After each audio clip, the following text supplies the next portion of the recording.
Good morning students. जैसा बेटा आपको ध्यान होगा, हमने जो लास्ट लेक्चर किया +1 क्लास की केमिस्ट्री का, उसमें एटम, मॉलिक्यूल, कंपाउंड, मिक्सचर ये सब किए थे। आज हम पढ़ेंगे मेजरमेंट्स और सिग्निफिकेंट फिगर्स के बारे में। तो इसको शुरू करते हैं हम कुछ बेसिक टर्म से। सबसे पहले जब भी हम मेजरमेंट्स की बात करें तो हमारे माइंड में एक एक्यूरेसी टर्म्स भी आएगी। तो एक टर्म होगी, आपकी बुक में आप देखोगे, एक्यूरेसी एंड प्रिसिशन, दो टर्म्स हैं ये। इनको एक एग्जांपल ले लेता हूँ मैं अच्छे से समझने के लिए। सपोज हमारे पास 3 या 4 स्टूडेंट हैं, A, B, C and D। इनको हमने सेम एक्सपेरिमेंट दिया करने के लिए। कोई भी एक्सपेरिमेंट हो सकता है, वो कोई लेंथ मेजर करनी थी या कोई टाइट्रेशन था, व्हाटएवर। सपोज इसकी जैसे हम एक्सपेरिमेंट में 3 या 4 रीडिंग्स निकालते हैं। फर्स्ट इसकी आई सपोज 10.50, फिर आई सपोज 10.52, फिर आई 10.48, फिर आई 10.50। तो अगर हम इन चारों का मीन निकाल लें, चारों को ऐड करके 4 से डिवाइड कर लें, या देखें तो यहाँ 0.2 ज़्यादा आई है या 0.02 या 0.02 कम आई है। मीन निकालेंगे तो क्या आएगा 10.50।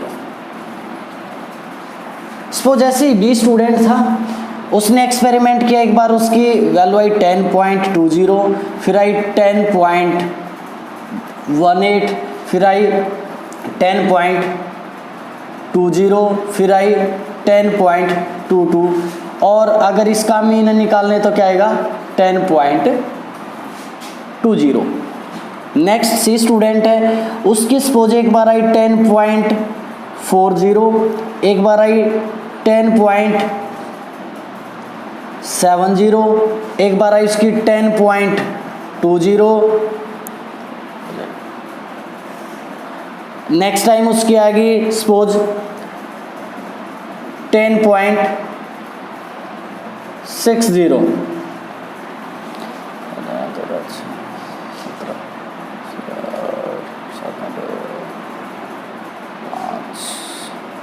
मीन निकालेंगे तो 10.50 अप्रोक्स आएगी। नेक्स्ट कोई स्टूडेंट है जिसके केस में सपोज उसकी वैल्यूज आई, एक बार तो आ गई 10.20, फिर आ गई 10.80, फिर आई उसकी 10.40, फिर उसकी आ गई 10.00। अब इसका हम मीन निकालेंगे तो लगभग कितना आएगा, 8 2 4 14 4 10.3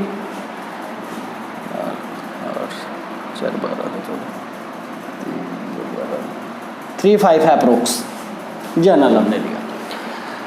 तो बेटा ये जो एक्यूरेसी और प्रिसिशन, ये हम एक एग्जांपल लिया, ये कोई भी हो सकता था समझने के लिए। क्या था एक्यूरेसी? क्या होती है एक्यूरेसी?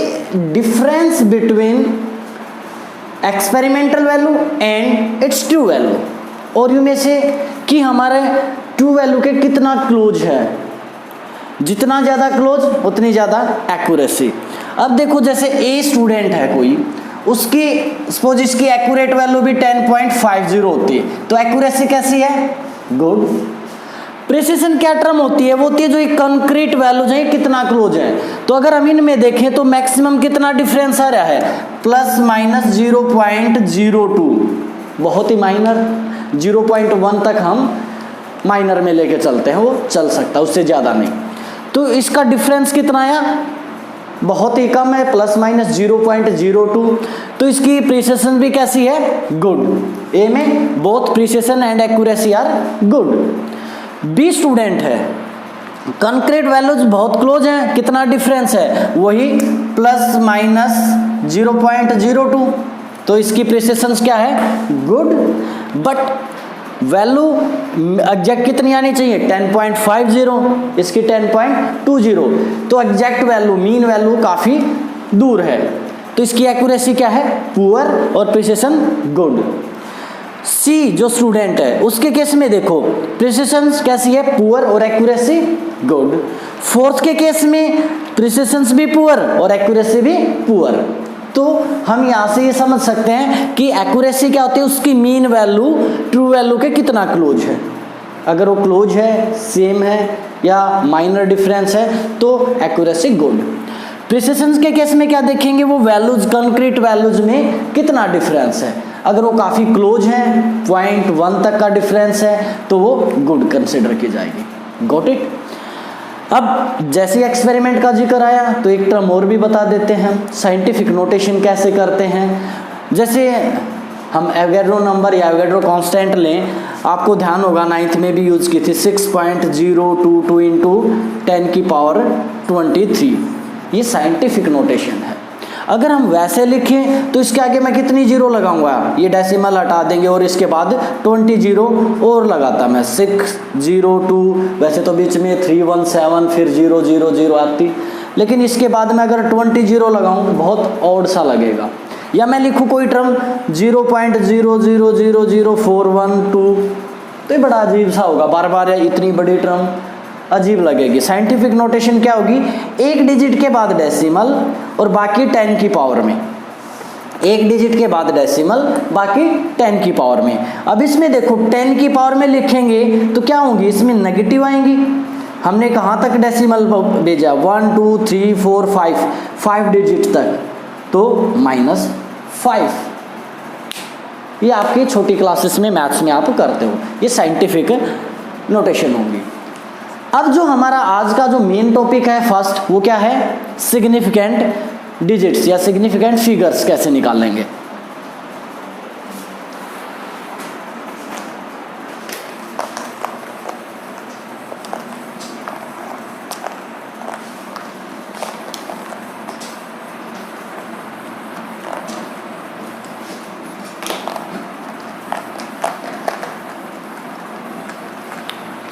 सिग्निफिकेंट फिगर्स या डिजिट्स कौन सी होती हैं, जब हम वैल्यूज जो लिखेंगे उसमें सारी सर्टेन और एक अनसर्टेन तक की, जहाँ तक एक अनसर्टेन डिजिट है वहाँ तक की जो डिजिट है वो सारी हमारी सिग्निफिकेंट डिजिट्स हैं। Means including all certain and one uncertain digits. Rule से देखते हैं इसको कैसे फाइंड आउट करते हैं। सबसे पहले all non zero digits are significant digits। कैसे, सपोज हो 4 1 2 6 9, कितने सिग्निफिकेंट डिजिट्स होंगे इसमें, 1 2 3 4 5, तो 5। यो 3 1 6 कितने होंगे, 3, like this. All the zeros between two non-zero digits are also significant।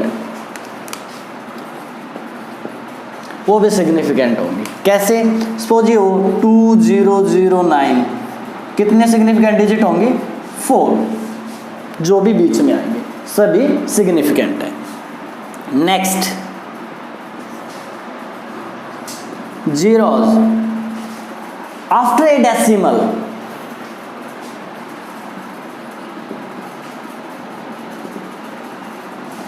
are significant if before zero a non-zero digit is present। कैसे, 1.000 कितने सिग्निफिकेंट डिजिट होंगे, 4, and they are not significant if before decimal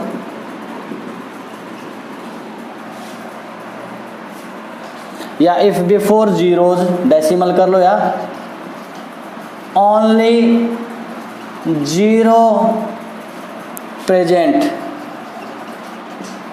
कैसे, ये 0.0001 0, इसमें कितने significant digit होंगी 2। जब तक कोई सीधी सी बात है समझने के लिए, जब तक कोई नॉन जीरो टर्म ना आए किसी डेसिमल में तब तक की जीरो काउंट नहीं होंगी सिग्निफिकेंट में। उसके बाद जितनी भी जीरो या नॉन जीरो कुछ भी आए वो सारे सिग्निफिकेंट होंगे। Got it. अगर मैं कोई डिजिट 0 लिखूं after a non zero digit may और may not be significant, ये डिपेंड करेगा लिखने के तरीके पर। कैसे? कोई हमसे कहे 7000, कितने सिग्निफिकेंट डिजिट हैं 1, सिर्फ ये, फिर हम सर्टेन थे, कोई भी अनसर्टेन नहीं आए। अगर मैं इसको ऐसे लिख दूं 7.000, कितनी है 4, अगर ऐसे लिख दूं देन ऑल्सो 4।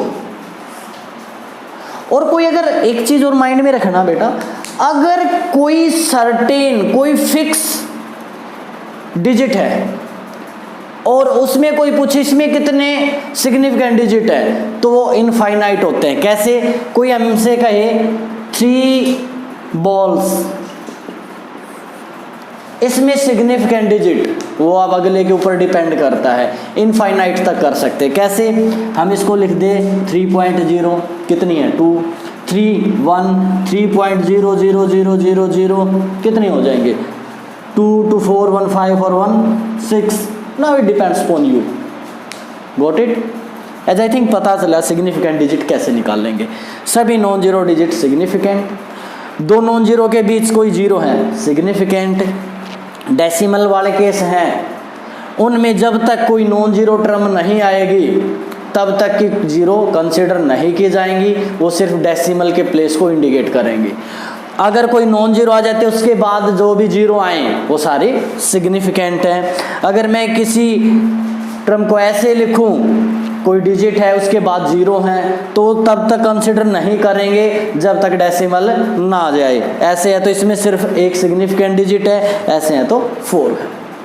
अब इसमें कुछ रूल्स हैं, इनको एडिशन, सब्ट्रैक्शन, मल्टीप्लिकेशन और डिवीजन में कैसे लगाएं सिग्निफिकेंट को। जैसे कई बार हम न्यूमेरिकल्स करेंगे, हमें लगेगा कि हमने 2 डेसिमल तक निकाला उसने 1 तक रखा, हमने 3 निकाले उसने 2 रखे, हमने 2 किए उसने 3 तक दिया। तो ये क्यों होता है?